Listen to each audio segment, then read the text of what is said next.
Hello guys, welcome back to another video, and in this video I'm going to show you a solution, and that is how you can actually solve this kind of issues if you find MySQL shutdown unexpectedly. Here, if you run this server and you get this error, how you can solve this. So to solve this error, you have to actually go to the installation drive where you have been actually installed it. I will go for the drive, and there is C drive, and here I have folder called XAMPP.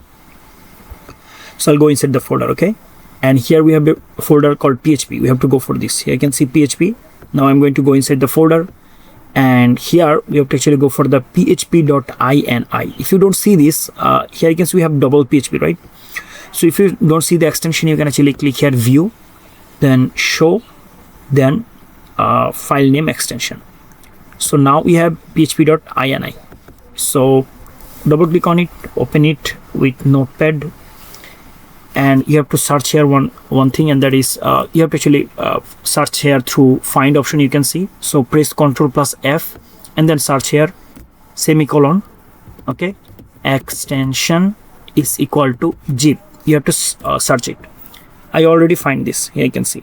So I'm going to actually now click here and remove this semicolon from here and save it. Done. Now if we run the server, then it will actually start.